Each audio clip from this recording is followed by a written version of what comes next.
Where's the red carpet? They should have a red carpet. Yeah, it's only for celebs, mate. It's Jade and TM Cycles.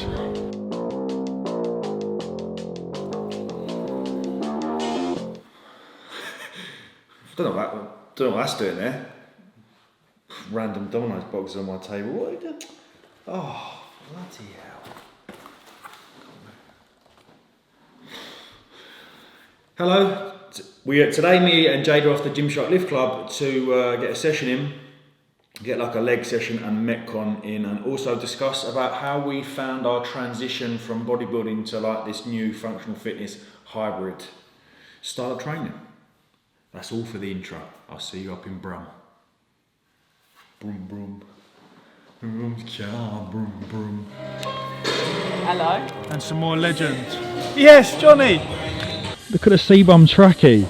Show him the hair. Get your hair out. Go on. No. He's in the in-between stage. My man. We'll forward to a clip maybe in 6 months and it'll all be beautiful.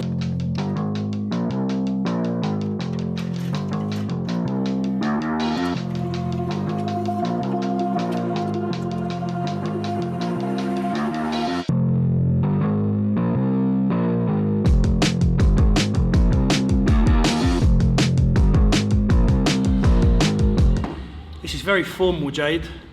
I feel like we're in the hot seat, bro. Can you sit down and tell me one thing about yourself, please, and what you're going to bring to the company? Fucking hell, cool fact. So, the reason why I want to do today's video is that me and Jade have gone down a similar path. Yeah. You are IFBB Pro though, aren't you? Elite Pro. Elite Pro. But So it's not the same. In the world of bodybuilding, I think that's it was a UK BFF, used to be the only way to get a pro card in the UK. Yeah. And then obviously it became two bros. Yeah. And then they made their own pro league called the Elite Pro League. Okay. So she's still a pro, you know? Still. So Depends what you ask. Yeah, exactly. Just always say you're a pro. Yeah. I'll start telling people you're a pro. Reason I wanted to do today's video is just to discuss a little bit. I think a lot of people are interested in the transition from kind of bodybuilding and being in that very narrow-minded space and now transitioning to what we're doing now, which is like slightly more functional. Yeah. You're a CrossFitter now, aren't you? Well, I don't like to put myself in a box. I'm doing obviously CrossFit like classes, Yeah. but just kind of training how I enjoy really, Yeah. and then seeing what happens in terms of progression. Yeah. Definitely want to progress with CrossFit, but whether I'm a CrossFitter or competing in CrossFit, I don't know yet. Yeah. I'm just kind of going with the flow and seeing what happens. When was the switch? When was that like penny drop? I don't want to bodybuild anymore. I think when I was prepping for my last show, like I knew like in my heart that I don't really want to do this, but I was doing it anyway because I wanted to like just step on stage, see what happened, and just go through the process. Yeah. And then sort of lockdown hit, and that's when I realised, you know what, I enjoy the process of bodybuilding, like the prep more than the actual stepping on stage. And stepping on stage was like an anti-climax for me. Like you spend all this time building up to this date, and then it's just like, oh, that's it. And then it's the prep that's the most exciting part. And as well, another reason is like changing your body to fit a category. So you're training, okay, cool, I was doing wellness, I'm training legs 3 times a week to fit this certain category, but is that how I want to look, or am I just trying to, you know, do what the judges want, sort of thing? Of course. And then you actually, with your body as well, you're like, you know, like we were saying earlier, is you're either really lean or you've got a lot more body fat on you. Of course, there's no and in now between. we can kind of stay in the middle, stay a little bit leaner all year round, which is better mentally and physically, I think, as well. How did you find the transition? Was there like, because I remember when I did my last show at that PCA, I felt proper scrambled in the sense that like I'm so used to having this routine, this like monotonous. Yeah, like afterwards. People call it like post-show blues, don't they? Yeah. It didn't help I went away to fucking Ibiza and then just come back and I was like... Put like 2 stone a week. Yeah, like what am I doing? Was there like a... So I like to call it like an experimental phase. So post-show I went through like a good couple of months. I hired a different coach and I was doing like power building and powerlifting stuff. When, in terms of that transitional period, have you felt quite comfortable going from that to this type of training? Yeah. I think it took me a long time to find out like why I wanted to train again, because obviously bodybuilding was like, right, I'm training for a show, and then I kind of lost like my purpose, and then I just realised like just being like fitness and just striving for more is just my purpose, and almost like being sort of, I've always done like athletics and been sport, so for me like bodybuilding, yeah, you looked good but you weren't like the peak of physical fitness. Of course. So for me now it's like being like the best athlete that I can be, and like pushing myself in other areas to progress in like I said with CrossFit, you've got the gymnastics, you've got the other side of it. So yeah, just being sort of athletic and being like a little beast. Do you miss that competitive element? Is there that? Because I certainly felt like every year I'm working towards, I need to put on more size, then get more condition. When that went completely, that knock-on effect was like, well, what am I doing? There's no point in training. Yeah, you feel like you have to set goals, but then I feel like setting goals for the sake of it still isn't actually that beneficial either.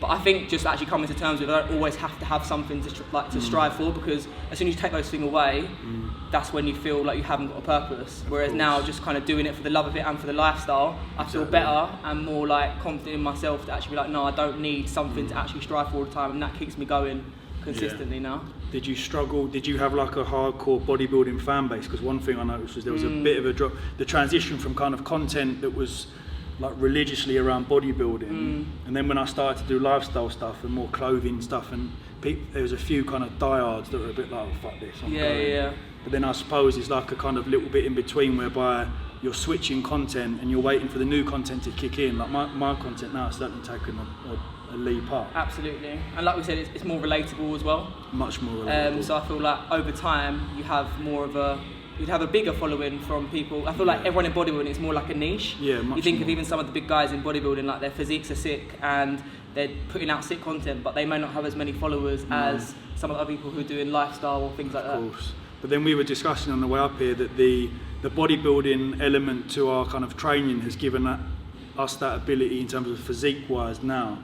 So I think a lot of people that are taking on board this like functional fitness style 100%. training, they're almost like under the illusion that particular style of training is going to make them look a certain way, whereas with the bodybuilding I feel like it kind of laid the muscular foundations. 100%. Because I'm getting a lot of clients now that say I want to look like this, but doing this training, it's like, well, we need to probably increase a little bit more size. Yeah, we had to do it that way around to build our physiques, and I feel like if you was doing, as much cardio alongside the weight training, it's going to take you double, if not triple, the time to build the physiques that we have in that short time frame. Absolutely. Whereas we're hitting, you're training 6 days a week or whatever, just bodybuilding, and that allows you to progress that quickly. And now we obviously can maintain our physiques by doing a lot less bodybuilding, Of course. and still do the functional element. Psychologically, how did you adapt? Because what was your heaviest when you were like? Yeah, like 2 stone heavier than I am now. So what was I, like 12 stone something? So what's that in kg? I'm terrible with conversions. Let's call it 80. Or something like that. But was there ever like, because I certainly felt when I was like walking around at 110 kg, I was like, Yeah, I think thing is, like I said to you before, you don't realise it at the time. No. So then I look back at pictures and I'm like, what's a fucking unit? Do you know what I mean? Yeah. And I feel like I wouldn't feel comfortable walking around like that now. But at the time, you're like, no, I need to, because that's how I'm going to be lifting heavy. That's how I'm going to progress. But now I feel much more confident in myself, and I think it takes a while to get out of that bodybuilding mindset, like, oh, I need to be lean or I need to be like this. It does. And now it's just like, I don't really look at myself in the mirror. Like, when you're bodybuilding, all the time, you're posing in the mirror, you're looking at yourself, thinking, I need to do this, I need to change that. And now I don't even really think about it. Yeah, all the time, 100%. And easier now to stay leaner. Much easier, yeah. Can eat more. You can eat more, and we said that in the car. I found that my bump in calories has resulted in more performance, which has resulted in more weight loss. So this particular style of training, you can feed up a little bit more and maintain those conditions all year round. Absolutely. Jade, you've been brilliant. Thank you very much. Thank you very much, sir. Look at that, I ain't gone wide angle in a minute. I'm used to shooting Sigma 24mm 1.8, but the auto on this is whereas this, look, it's quiet. It's nice, a bit too wide that. There you go. A good day. I'm sure me and Jade will do it again sometime. I'm going to go down there and do a bit of CrossFit. I'm going to do a CrossFit session. Can you believe it? 2022, TM Cycle saying he wants to do a bit of CrossFit. Times are changing. Bodybuilding's done, mate. It's finished now.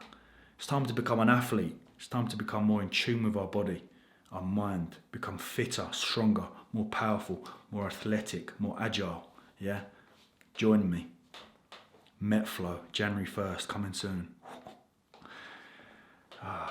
Marketing guru. So we've now done the RB for cut, 12 week is finished. And we're now in a maintenance phase number 2. So with that increase in food has come an increase in volume, and it's a chance for me to kind of target some body parts in a little higher volume compared to what we were used to doing. So I'll run through them now, and then in the next couple of videos we'll go for a very detailed overview of how my trainings are looking in terms of my swims, my Metcon, my training, and just gives you a little insight into how I'm training now after we've done all the bodybuilding thing. So chest volume has gone from 6 to 8. You're probably thinking that's very low. My chest is an area genetically thankfully I'm gifted in that department. Even in the back in the day when Callum was overseeing my off season, we rarely went above, I think, 9 or 10 sets. It responds really well, it fatigues really quickly. I don't necessarily have to touch it, which is cool. So that's gone from 6 sets to 8. Back's gone from 10 sets to 12. My delts have gone from 12 sets to 15. Biceps and triceps 10 sets to 15 as well. So it's an area, my arms and my delts are an area that I want to focus on a little bit in this phase, in this new phase where I've got a little bit more food to play with. Quads and hams were on 10 and now they're on 12. So an increase in volume across the board pretty much for most areas. So we'll run with that and we'll see how we get on. But yeah, very enjoyable. It's always nice to go up to the Gymshark Lift Club. Stunning little facility that. I love it. Okay, hope everyone's having a lovely summer. Hope everyone's enjoyed this video. I don't mean to, bodybuilding, but it's not dead. Bodybuilding is still thriving, but I'm just in a position now where I'm like, my opinion is, do it. Do it once. If you're an amateur and you enjoy it, just do it. What am I even talking about? Do what you want. Whatever makes you happy, do it. I'm just, as someone that was almost conditioned in believing like this is my life, I think it's very easy to get kind of swept up in that I must go through this very monotonous, mundane off-season to prep cycle because that's what I do now. There's so much more life out there, guys. Do the bodybuilding thing once or twice, learn from it, gain skills from it, and now be an athlete. It's time to be an athlete, guys. Talking of that, I need an event. I'm a very goal-orientated person. Ibiza was my goal. It allowed me to stay very motivated and keep training very enjoyable. When I don't have a goal, I suppose I've got quite a lot of events in August and my cousin's getting married in Madrid, so I need to stay fairly conditioned for a suit because I'm getting my suit done for that, which is enough. But I feel like I need a triathlon or Hyrox, is it? Collard did it a few months ago and it looked bollocks. That's something I'd love to work toward. So yeah, have a little look at that. I think Collard's going Bali in October as well on an active retreats thing, which looks banging. I want to get involved in that sort of, I love it. I thrive in that environment. Anyway, I'm just talking bollocks now. Hope you enjoyed this video. I'll see you very soon for the next one. Thank you for your continued support. Hope you're all having a lovely summer. Let's get it. Year of the Athlete. Thank you, good night. Much love.